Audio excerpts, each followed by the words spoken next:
Sup everybody, this is Karak with ACG, and as always, it's my continuing mission to bring you reviews that aren't 2 minutes long or filled with sponsored bullcrap. What happens when you cross Mass Effect with Far Cry Primal and then rub a little bit of a female version of that feral kid from the movie Road Warrior into a video game? Well, pretty much gamers, that's how we got Horizon Zero Dawn. Now, Horizon is an action role-playing game in an open world created by Guerrilla Games and published by Sony. This title was provided by Sony, so as always, that means I purchased an additional title that is going to be given away to patrons in a patron giveaway. Let's see how it did, shall we? As always, if you like the video, maybe subscribe. So here's my spoiler-free as I can make it review for Horizon Zero Dawn, Cavewoman vision, bad life decisions, and the awesomeness of Red Dead Horizoning. And of course, graphics are up first. Now listen, no one is gonna say the game looks bad. In fact, if they do, you should ask them just how long they've been living without eyes, because there comes a time when a title arrives and pretty much everyone who owns anything more advanced than an abacus and some friggin' mahjong tiles sits up and takes notice. And in many ways, Horizon is that game for the PS4 and certainly for this line of consoles. While capped at 30 frames per second, what's more phenomenal about Horizon Zero Dawn is what it does with those 30 frames, from the next level color and theme work to the verticality and depth of the overworld design. Whether it's snow-capped peaks with mist whipping over their tops at one moment or an almost mind-alteringly high number of foliage types all reacting to the world around them.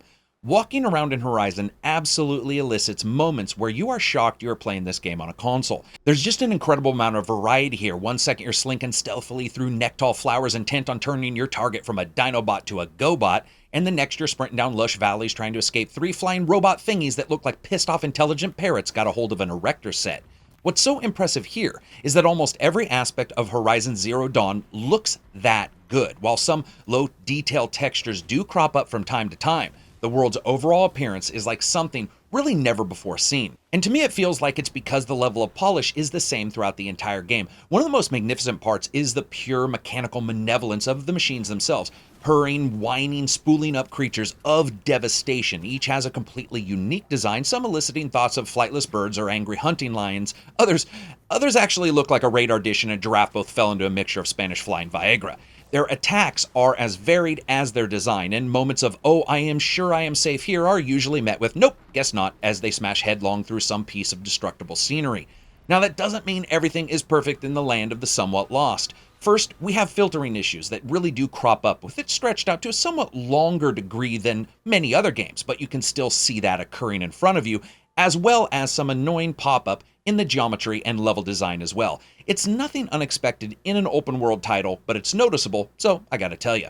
Also, while most animations in the game are really excellent with inertia, something that you can tangibly feel as you leap into a dodge roll or take down an enemy, there are weird issues like lacking frames when firing the bow quickly, which results in an odd missing moment where it looks like the bow jerks and fires untensioned, or the fact that many enemy attacks throw you the opposite way they should, with rocks slamming into you and you magically flying straight through them towards the thrower. These are small things that don't happen all the time, but they are somewhat noticeable. Now, when it comes to the HDR here and its implementation, while this may not be the best representation of HDR in games, it's right up there with the best of them.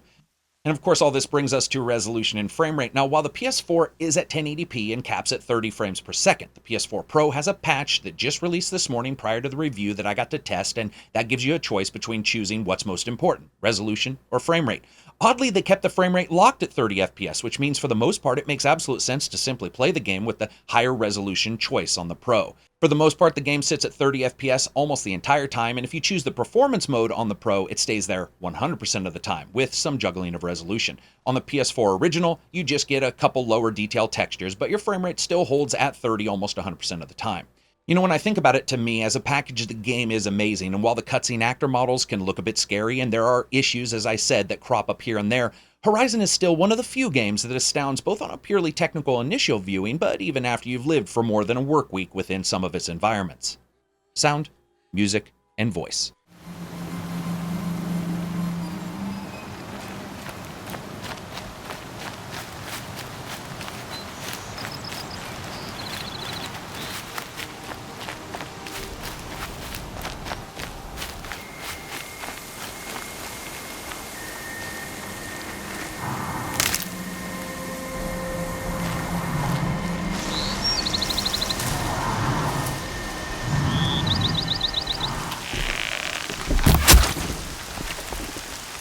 Hello, Olin. You know my name? Guess Aaron told you. Why did you act so strange when we spoke earlier? Must be this festival. I'm really not one for crowds. Maybe I should just turn in. Stop dodging my questions. All right, cool your fire. I got nothing to hide.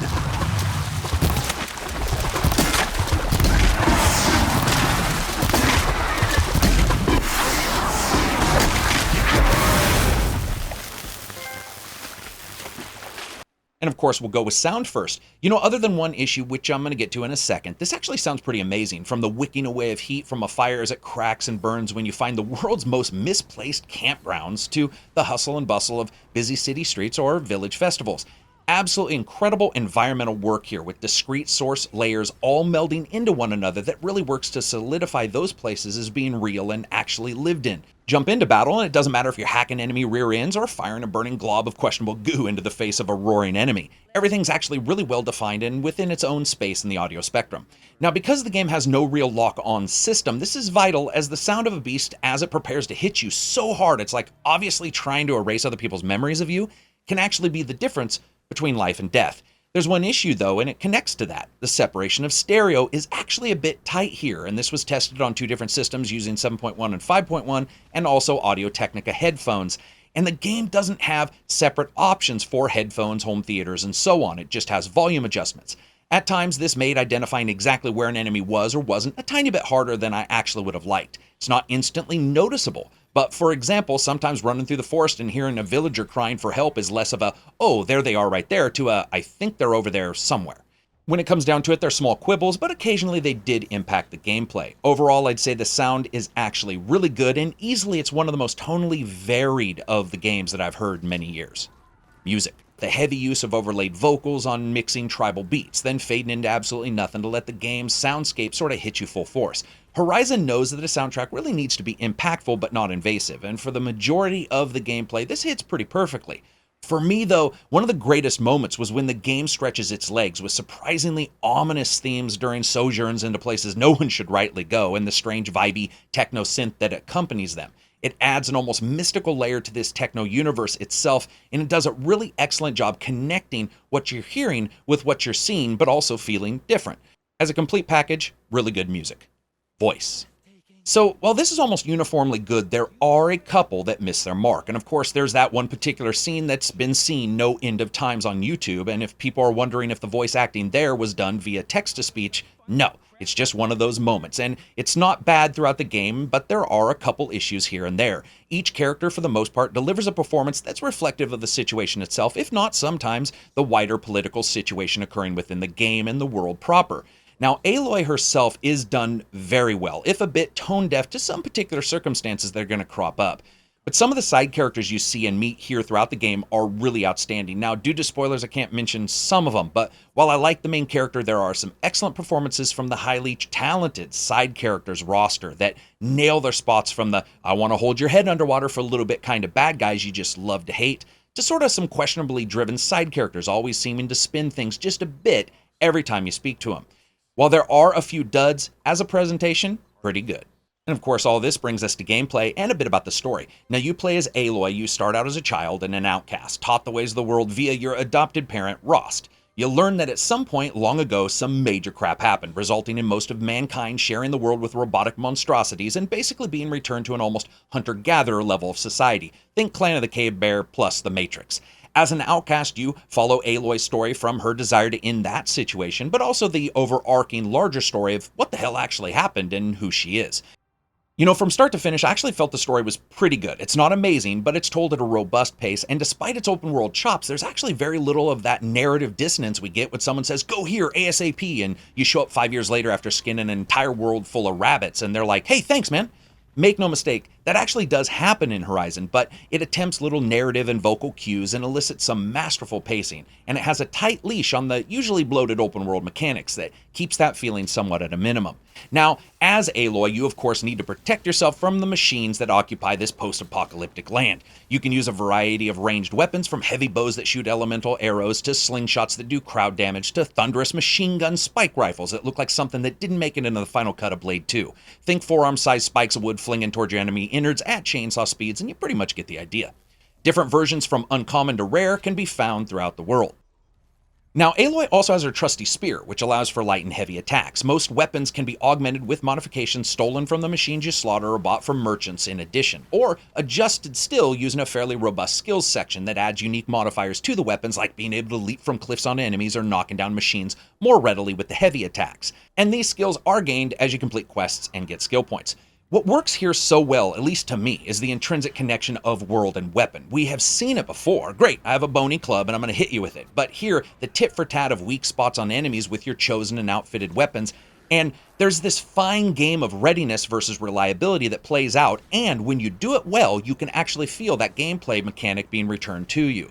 For example, hell, anyone can shoot arrows on fire into a machine's table saw-like mouth, but if you take a moment of time, you can use another weapon to set a tripline for the enemy, baiting them into running through it and possibly paralyzing them so you can go in for a critical hit. Now that is if they don't leap over it or just friggin' walk around it. And of course, that's going to bring us to difficulty and AI.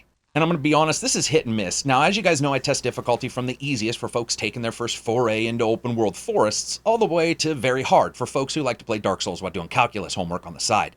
Sadly, there's actually no connection to AI's ability in decision making and the difficulty level. In fact, nothing really changes other than mathematics in specific areas, like health mixtures giving you less health and enemies doing more damage.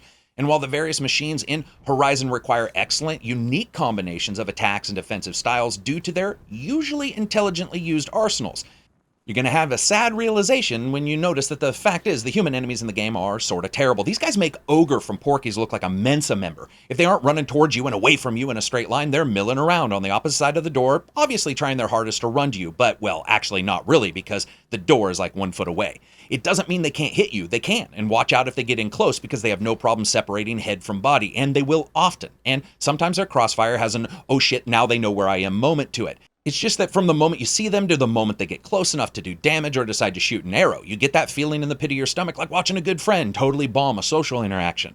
Luckily, the developers have them as secondary enemies and not nearly as effective engaging or everywhere as they do the machines. Though to be honest, occasionally the machines themselves can get caught on trees and rocks and other game world environmental items. It just happens less. This does bring up the oddity of melee combat as well. Now, range just works, and it worked really well, and even from robot back, it felt really good. But melee combat, while I enjoyed it, really never felt completely smooth, and certainly never looked it. I think that's the combination of no real lock-on and the incredible reliance on rolling for dodging that the game has. You're always rolling, because it truly is the best way to not get hit, and with a later skill upgrade, you get, you guess it, 2 kinds of rolling. Unfortunately, this starts to make you look like a damn preschooler taking lessons on tumbling. Well, it's got the ability for aim assist when making target shots on enemies. The combination of getting behind enemies or dodging their attacks last second can look like a repeat of roll, swing, camera back to enemy, roll, swing, camera back to enemy, roll, swing, camera back to enemy, rinse and repeat. I mean, it works okay, but for those who think that might bother them, they may want to purchase the skills that knock down the machines more quickly or get rope launchers to latch them into place. It's going to be personal preference completely. Now, speaking of the machines themselves, they are fantastically designed, from bipedal mechanized ostriches with homicide on their mind to crab-like landwalkers, collectively packing the shit in the game world that they find into containers on their backs, like hobos picking up discarded soda cans. That's not to mention some excellent pseudo-boss battles, and many of those creatures that you can hack allow you to ride them, or they just go absolutely insane and kill everyone in the area, whichever one you choose. Now, this game would make Ron Swanson give up hunting, but it's here for a reason, because doing so nets you items to upgrade and craft, which, while easy to do in the menu system, is actually a bit disjointed, with upgrades to the packs all being separate. So you raise the arrow pack to hold more, then the modification pack to hold more modifications, then the resources pack to hold more. Now, honestly, I would have just been happy throwing all that shit together, but I was actually never the best to pack for long trips. You know, luckily that's not all you do though. You explore, and the world of Horizon has to be one of the most realized, vertically challenging, and sort of excellently developed game worlds I've had the pleasure to experience. In fact, sure, the machines are great, and watching them spool up to fire railgun ammo into my not protected well enough body is always fun, but this land is a true character here as well. Rarely have we seen such an excellent example of merging environments as we do here, with craggy, dry steeps fading into deserts, not in instant, abrupt traversals, but in minute-long sprints as simulated rainfall and landscape factors all come into play. It's certainly not unlike Witcher in many ways. It's also the verticality. How many times does some jackaninny say, if you see it, you can go there? It's like the plug line for every game that even appears to have some kind of open world element. To me, what's far more important is, would I want to go there? I mean, I can go to a do-it-yourself vasectomy clinic. Doesn't mean I'd actually want to. In Horizon, the world is actually designed in such a way that discovery inevitably leads to danger, which is the gameplay loop. In turn, that leads to a decision on your part. Am I ready? And that's the feeling I had throughout the entire game. Am I ready? Was I prepared for this encounter? And while not at all unique to Horizon Zero Dawn, obviously, the game's expert handling of its creatures and their locations on the map means that a battle with two relatively easy to defeat foes can quickly turn into a, hey guys, let's see who can tear off the biggest piece of this human kind of contest in record time. While beating the game is around 30 to 35 hours to get all the cauldrons, which are specialized dungeons with unique puzzles and solutions, and doing all the other side stuff, it's going to be possibly almost double that. But the question most are probably asking is, does it feel like a typical open world game, and does it add anything new to the genre? And to that I have to say, no, to both of them. Here we have a game that's concentrated on its pure gameplay and has open world elements that support it if the gamer chooses to, but it's refreshingly removed from the collectathons and overriding map mess that many other games have. Even on the 30th hour, as I was closing into the finish, I didn't think, man, it's been 30 hours. In fact, I had to look at my save game to figure out how many hours I had played. Really, when you think about it, where other games seem to want to sort of shadow the mainline missions with padding and extra requirements, there's a purity of form in Horizon that's actually rare. As for adding anything new, it doesn't. New isn't great unless it's made so, and established isn't bad unless it's poorly made. Does it change gaming or add anything substantially new to the genre? No, but that's sort of like complaining that an excellently made new model of a car from a decades-old manufacturer is worse than an experimental car that randomly just blows up every once in a while. And of course, blowing up brings us to fun factor, and yeah, it's a blast. Listen, it doesn't matter if I'm hacking, hanging, hugging, stabbing, slashing, riding, running, rolling, puzzling, or punching. For the most part, the game is fun from start to finish, an incredibly rare situation to say the least. I admit, the odd inventory system and its requirements did negate a bit of that, as did the reliance on rolling for dodging, and certainly the occasional oddities when it came to small items in the world just flatly stopping me from walking. But it's very hard to escape the next level atmosphere building that Horizon does, and its careful negotiation between tight story, driven gameplay, and more open-ended expected genre fare is honestly something that I think more companies are going to need to understand. So as always, I rate games on a buy, wait for sale, rent, or never touch it again rating scale. This is definitely a buy. Is it perfect? No, not even close, and its issues will be noticeable depending on what you yourself care about. But for me, any small inconveniences really paled next to the exploration or trying to get just one more Hunting Lodge award for excellence with my Electro Slingshot. It doesn't matter if it's perfect, it matters if it's good, and this is. So that's it for me. Thanks for watching, thanks to Sony for the title, thanks to Horizon for reminding me that ostriches suck, metal or otherwise. If you liked the video, give it a thumbs up. If you disliked the video, give it a thumbs down. Peace out, and enjoy the rest of your week.